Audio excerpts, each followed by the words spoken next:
Tervetuloa vanhalle ylioppilastalolle Helsinkiin. Täällä on menossa avoimen datan Apps for Finland-gaala. Tällä hetkellä on hieman seminaariohjelmaa liittyen avoimen datan teemaan.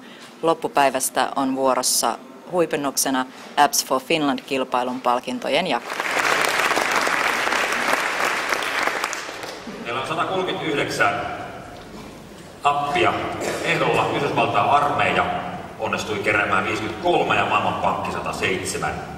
Se antaa entistä enemmän intoa jatkossa kehittää uusia sovelluksia.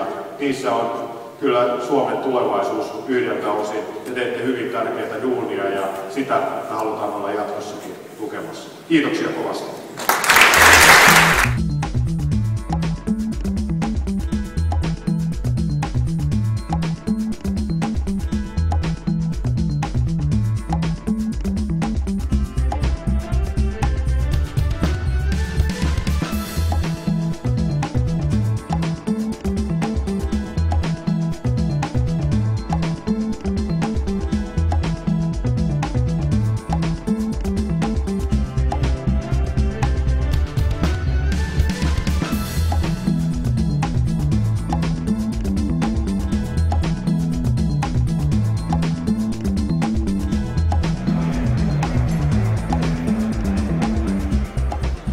Miten sä luonnehtisit kilpailun tasoa yleisesti?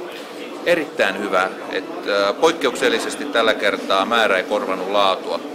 Erityisesti mä olen iloinen tästä tiedon avaamissarjasta, joka usein jää näiden sovellusten ja ideoiden jalkoihin julkisuudessa, mutta tällä tapauksessa tällä kertaa niin avattiin todella mielenkiintoisia datasetteja. Minkälaisia töitä näkisit ensi vuonna mielelläsi lisää? No, se mitä mä toivon on, että nyt kun Maanmittauslaitos on avannut ja avaamassa tietokantojaan yleiseen käyttöön, niin että siitä käytettäisiin enemmän. Että nyt... Minkälainen merkitys näillä datan avaustalkoilla ja niistä syntyvillä sovelluksilla on teidän mielestänne? No ihan valtavan suuri, jos mä ajattelen ihan omaa duunia, niin suuri ongelma on se, että tieto on hirveän vaikea saatavissa verkossa. Itsekin pähkäilee sen kanssa, että haulla ei löydy, kun on PDF-tiedostoina. No onko sitten avointa tai tahoa, julkista tahoa, jonka pitäisi teidän mielestänne avata datansa kehittäjien käyttöön? No kyllä mun mielestä kaikkien julkisten, niin kuntien kuin valtion pitäisi avata. Totta kai on paljon dataa, jota ei pidä avata. Meillä on nyt näitä tietovuotoja ja muita ollut, että siinä pitää olla hirveän tarkka. Minkälaisia jatkosuunnitelmia teillä on tämän palvelun suhteen? No nyt me ollaan viemässä sitä Suomeen jokaiseen kaupunkiin, missä on katupysäköintiä. Ja kaupungin on ollut yllättävän positiivisia siinä mielessä, että aika nopeasti 6 kuukautta sen jälkeen kun lanseerattiin, niin nyt tulee olemaan ennen joulua melkein kaikki kaupungit Suomessa meidän alla. Eli se on tosi hyvä. Ja sen jälkeen tietenkin Ruotsiin ja Saksaan, missä on autoilua paljon ja isommat markkinat. Minkälainen on tarina tämän tilannekuva-sovellus tai idean takana? Tämä on tullut osittain väitöskirjan myötä. Mä tutkin verkkovoimaa eli ihmisten itseorganisoitumista ja tässä olisi ajatuksena nyt ratkaista sitten niin monta ongelmaa niin yhdellä ratkaisulla, eli niin keskitettäisiin viranomaistiedotus yhteen paikkaan, mutta sitten huomioitaisiin myös kansalaisten mahdollisuus osallistua niin erilaisiin kriisitilanteisiin, josta nyt vaikka voisi ajatella Nokian vesikriisiä tyyppiesimerkkinä, että hyvin nopeasti ihmisten itsensä ilmoittamina oltaisiin saatu se Nokian vesikriisi niin aika tarkkaan paikallistettua, että kuinka laajalle se on levinnyt. Mistä idea tähän hienoon visualisointiin syntyi?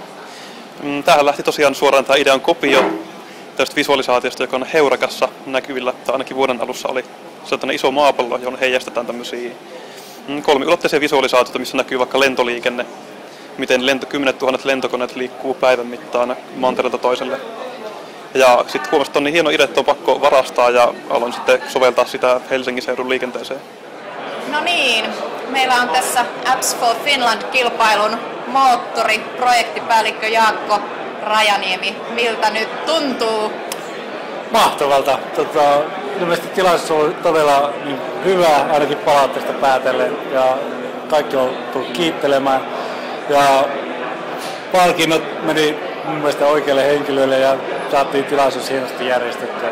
Tosi hieno tunnelma, että pitkä työ on tehty ja nyt on mukava juhlia tätä tilaisuutta. Ville Meloni on Helsinki Region Infosharein projektipäällikkö Forum Virium Helsingissä. Mitä pitää seuraavaksi tapahtua, että tämä suotuisa avoimen datan kehitys jatkuu? Mä toivon, että tämän tyyppiset kisat niin kuin Apps for Finland niin motivoi näitä datan omistajia, tuottajia, virastoja ja julkista sektoria avaamaan sitä lisää.